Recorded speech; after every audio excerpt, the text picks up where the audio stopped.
उनकी हैसियत नहीं कि वो उनका विरोध करके उनका ठेका निरस्त कर दें। इस बात को भी हम लेकर के जनता के बीच में जा रहे हैं। जन आक्रोश इसमें फैला हुआ है और शीघ्र इस विषय में अगर सरकार निर्णय नहीं लेती है तो हम निश्चित। दोस्तों, पुजारी मीडिया में आप सभी का स्वागत है और मेरी मौजूदगी इस वक्त आम आदमी पार्टी कार्यालय में बालाहाट में अभी पहुंचा हूं। तो दोस्तों, मैं आगे एपिसोड में बताने की कोशिश करूंगा कि कल जो आम आदमी पार्टी की जो मीटिंग हुई है किरणापुर में, क्या उद्देश्य था उसका मीटिंग का, तो हम आपके जिला अध्यक्ष श्री जायसवाल जी से जानने की कोशिश करेंगे। तो बहुत बहुत स्वागत है सर पुजारी मीडिया नेटवर्क के मंच में। तो कल जो मीटिंग थी सर, क्या उद्देश्य था उसका? जय हिंद साथियों, आप सभी से विदित है, सबसे पहले दीपावली के इस पावन त्यौहार के अवसर पर आप सभी को बहुत बहुत शुभकामनाएं। आम आदमी पार्टी के प्रदेश की नियुक्ति के नवगठन के बाद जिले के नवगठन का कार्यक्रम, विस्तार का कार्यक्रम चालू है। इसी तारतम्य में विधानसभा वार बैठकों का क्रम आम आदमी पार्टी कार्यकर्ताओं का अभी किरणापुर में कल था, जिसके तहत वहाँ पे स्थानीय कार्यकर्ताओं से चर्चा कर संगठन विस्तार पर चर्चा की गई। तत्पश्चात वहाँ पर स्थानीय मुद्दों पर चर्चा हुई। जैसे कि आप सभी जानते हैं कि विधानसभा चुनाव के पूर्व में यह भारतीय जनता पार्टी की जो सरकार है, उन्होंने झूठे वादे करके 3100 रुपये कुंटल की धान की खरीदी की आश्वासन देकर जनता से वोट तो ले लिया, सरकार भी बन गई, परंतु पिछले समय की धान की खरीदी में जो 1917 रुपये प्रति कुंटल के रेट से जो बकाया राशि अभी तक के उनके किसानों के खाते में नहीं पहुंच पाने से किसानों के साथ वादा खिलाफी है। और वर्तमान में भी धान की खरीदी की रजिस्ट्रेशन की प्रक्रिया चालू है।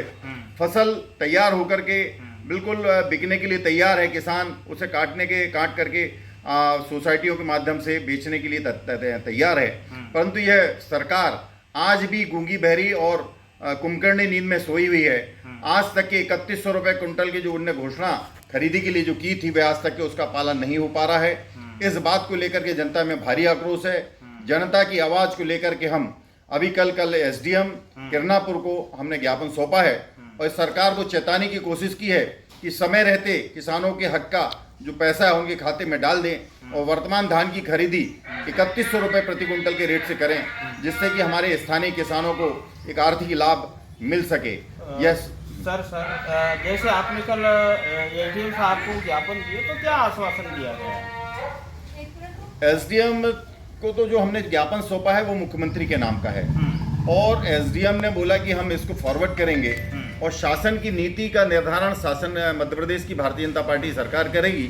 माननीय मुख्यमंत्री जी का ज्ञापन का जो पत्र है हम ऊपर फॉरवर्ड करेंगे और यह शासन इसमें निर्णय लेगा, ऐसा उनका कथन था। अगर 3100 रुपये सरकार रेट नहीं देती किसानों को, तो आम आदमी पार्टी का अगला क्या रूप होने वाला है? हम निश्चित रूप से किसानों को साथ लेकर के यह सरकार को घेरने का काम करेंगे और सरकार जिस तरह से झूठ बोल करके किसानों का शोषण करने के लिए, जो उनके आर्थिक आधार को दुगना करने की, आर्थिक उन्नति दुगना करने का जो मोदी जी का वादा था, यह मनमोहन सरकार मध्य प्रदेश के अंदर कहीं से भी नहीं कर पा रही है। शिवराज जी की घोषणा थी, परंतु आज कृषि मंत्री होने के बावजूद भी 3100 रुपये कुंटल के धान की खरीदी का कहीं पालन नहीं हो पा रहा है। यह किसानों का शोषण है, जनता का शोषण है और 80% जनता कृषि पर आधारित मध्य प्रदेश पे है और यह उनका आर्थिक आधार है। इसी से उनकी उन्नति और उनकी व्यवस्था, उनके बच्चों की शिक्षा दीक्षा और आज के जो आने वाले जो 30 त्यौहार हैं वे हरे भरे हो सकते हैं, परंतु यह सरकार इसकी ओर गंभीर नहीं दिखती। सर, मेरा चलते चलते आखिरी सवाल ये रहेगा कि दीपावली के शुभ अवसर पर क्षेत्रीय जिले की जनता को क्या संदेश देना चाहिए? प्रकाश की इस पावन पर्व पर मैं जनता को बारंबार शुभकामनाएं और बधाई देना चाहता हूं, परंतु वर्तमान में हम देखने में मिल रहा है कि बिजली के बिल जो नए मीटर लगा करके जिन लोगों का 100 रुपये और 150 रुपये का बिजली आता था, बिल आता था, आज उनके घरों में 1200 और 1500 रुपये के बिजली के बिल पहुंच रहे हैं। यह सरकार जनता को शोषण करने के लिए सीधे सीधे जनता के घरों में डाका डालने का जो काम कर रही है।